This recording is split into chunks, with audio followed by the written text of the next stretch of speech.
Okay, time for a pop quiz. We've got these Bradford pears. They're flowering pears. They're tall and skinny. They're growing next to the building. There's a couple more over there. They're throughout the complex. And this one fell down. I just had to clear it. It landed up in this other tree, broke a few branches. But this little tree just fell down. So here's the pop quiz part of it. Why did this tree fall down? What do you think caused this to go over? You don't have to write it in the comments. Just guess right now, and I'll show you what it is. All right, on closer observation, I can see that somebody planted a tree right next to a sprinkler.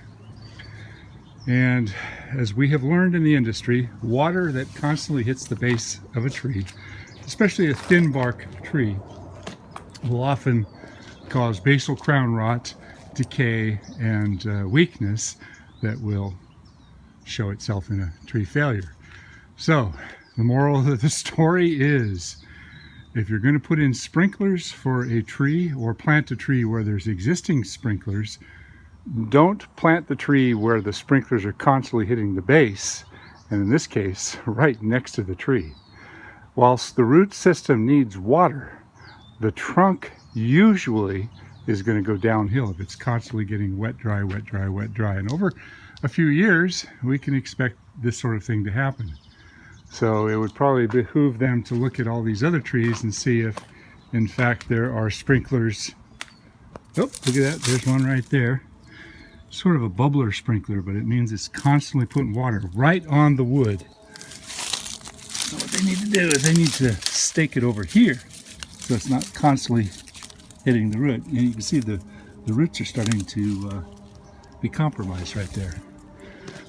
So who do we blame? Well, I blame the landscaper.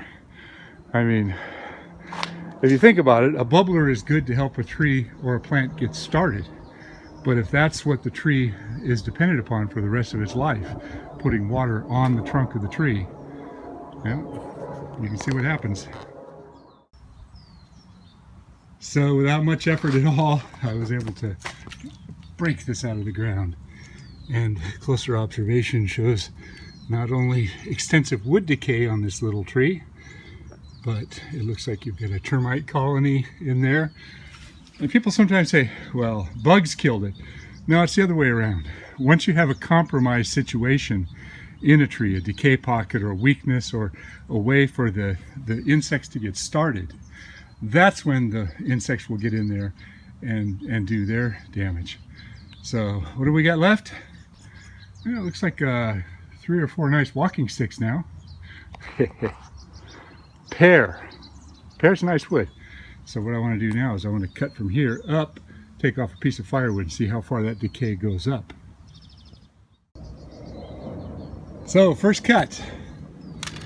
This is what it's supposed to look like.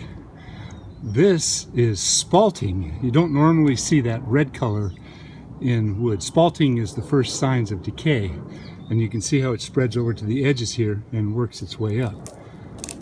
Oops. I did not do that. So, how far does it spread up? We shall find out as I work into it, but I'm going to take that little roller over there to the bandsaw and cut it into, I'll probably make 4 pieces out of it, 4 walking staffs. What a mess.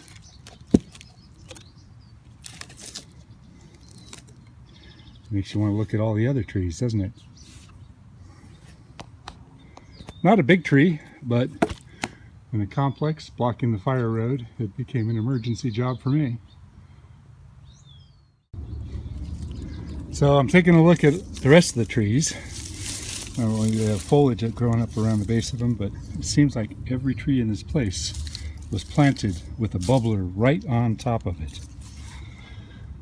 So my recommendation to this complex is going to be either move these and stake them out away from the trunk or cut them off.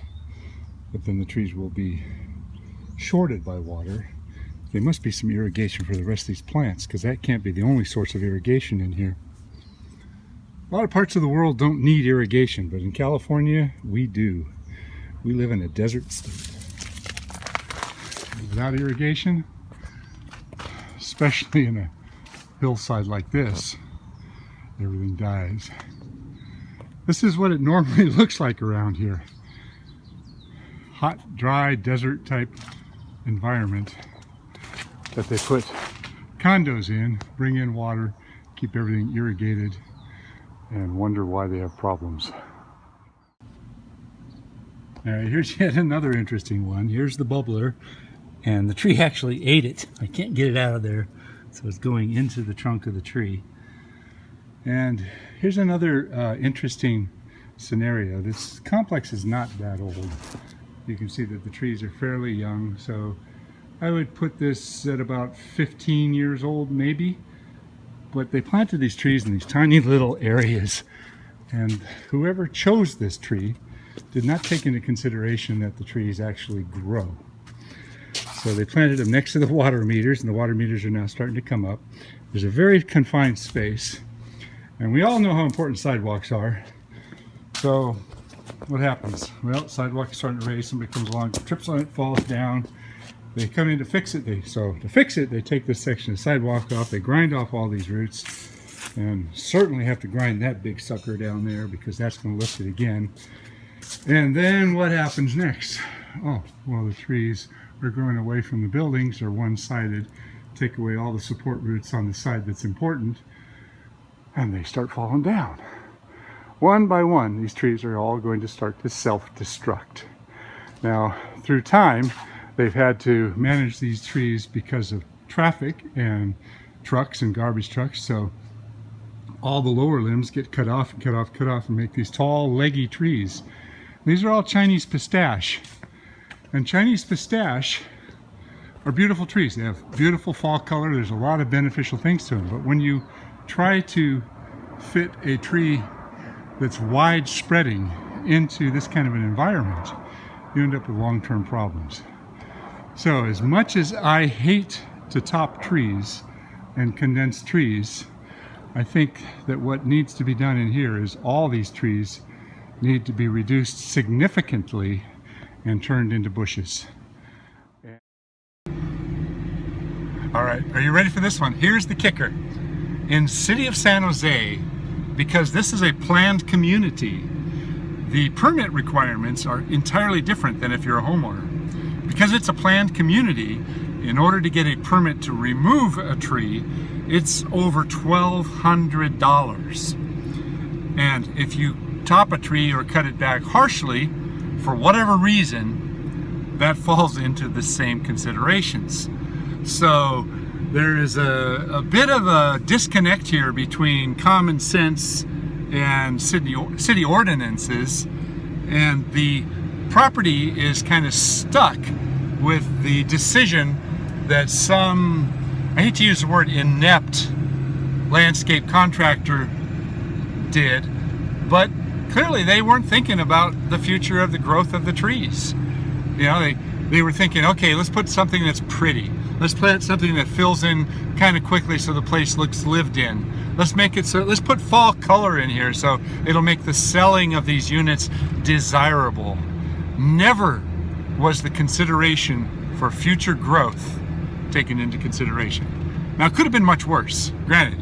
They could have put big oak trees, they could have put redwood trees, they could have put really aggressive trees, and that would have been even more stupid than the stupid decision that some contract landscaper decided for them.